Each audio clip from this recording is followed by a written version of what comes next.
Alright, settle down you magnificent gits. Welcome back to the channel, and today we're taking a deep dive into Abyss of Reddit to pull out most delicious, whiny posts and roast them to a crisp. I'm Scotty McG, your grumpy Yorkshireman with a PhD in gaming strategy and zero tolerance policy for bullshit. Now before we get started, a quick shout out to all armchair developers out there who think fixing bugs is as easy as fixing a cup of tea. Spoiler alert, it's not. So grab your controllers, strap in and prepare for some unfiltered, unapologetic and highly caffeinated rants. Hit like, subscribe and all that bollocks, and let's tear apart some Reddit whinging, shall we? Roll first post.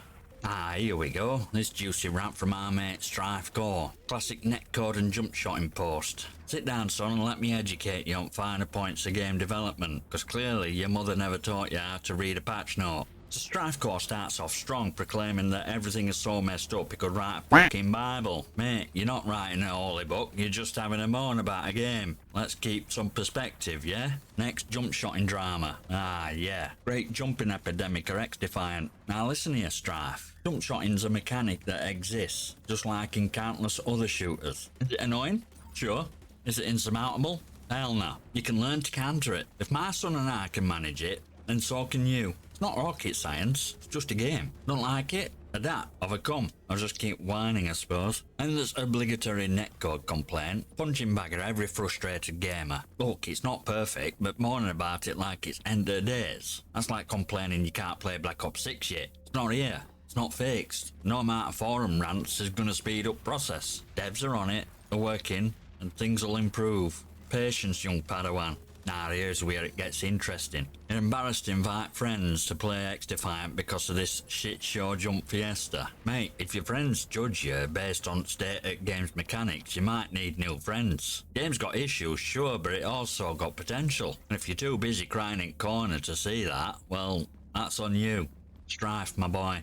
Your fingers hurt from jumping too much? Newsflash, gaming can be physically demanding. Shocking, I know.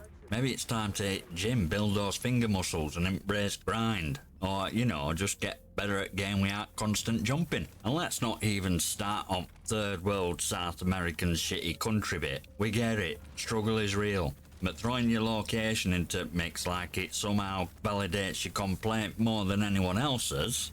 Come on mate, that's just desperate. Wrap this up, Strife Core. If you genuinely enjoy the game and want to support it, try focusing on constructive feedback instead of endless tirade of complaints. Join us in playing adaptive mechanics and let devs do the job. And for the love of all things holy, stop whining about netcode. It'll get fixed, just like every other teething issue in every game ever made.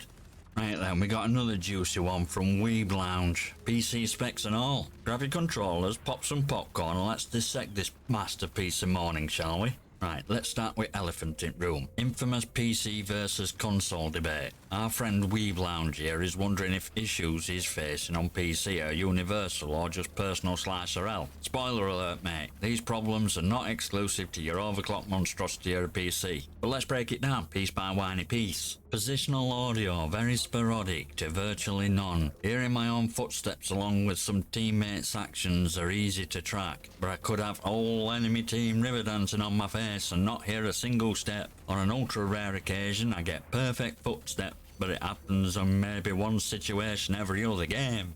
Yes, audio issues are something that developers are aware of and trying to fix. Imagine, if you will, a bunch of devs huddled around campfire, desperately trying to decode mysterious language of sound in game. They're on it, but Rome won't built in a day, and neither is perfectly balanced game audio. Netcode consistently horrendous. Every game, nearly every fight, getting the magic bullets hitting round corners, super bullets where all shots seem to register in one big burst, making it feel like I always die instantly to other weapon.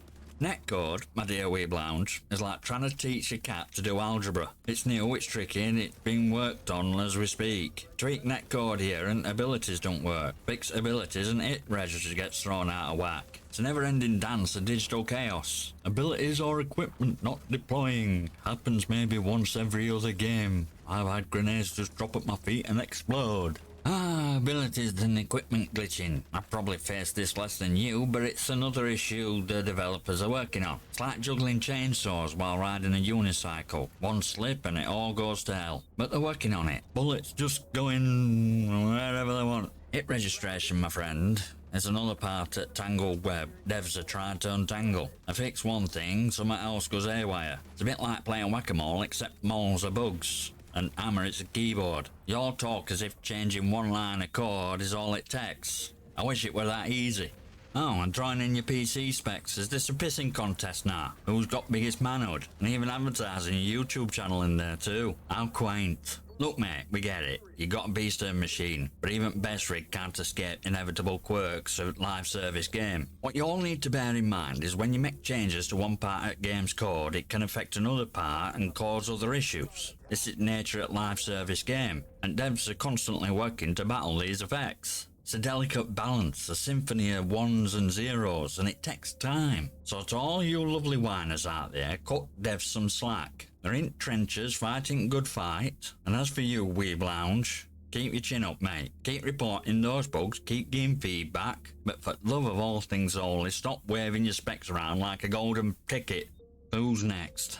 Ah, this numpty suspicious sounding name, crying out for devs to nerf bunny hopping into oblivion. Nerf it way more, he says. Mate, you're making it sound like bunny hoppers are out here committing war crimes. Look, I get it, we've all been there. Some no-skilled spam jumping gremlins takes you out and it feels like a personal attack. But you know what? That's game, mate. Either adapt, counter, or get left behind in dust of your own tears. Oh, and don't even get me started on hit registration issues. Dying behind cover, nades not blowing up, yeah, it's annoying. But let's get real for a sec. These are bugs. Bugs that devs are working their asses off to fix. You think rage quitting and running off to next COD release is going to solve your problems, you're in for a rude awakening. That's like switching lanes in traffic jam and expecting miracle. Spoiler alert, won't change a damn thing. Speaking of COD, you're playing XDefiant just until new COD comes out. Mate, if you're already planning your escape route, you might as well pack your bags and bugger off now. This defeatist attitude is the exact reason no one's going to take your complaint seriously. Either commit to the game, embrace its quirks and work on getting better, or you just end up as another whiny voice left in noise.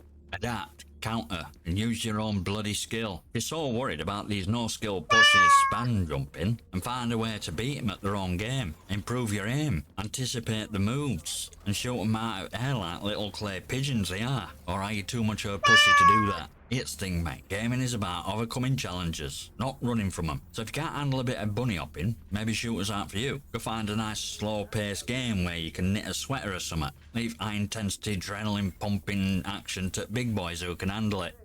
Cross to Live says, please add aim assist when shooting at Spiderbots.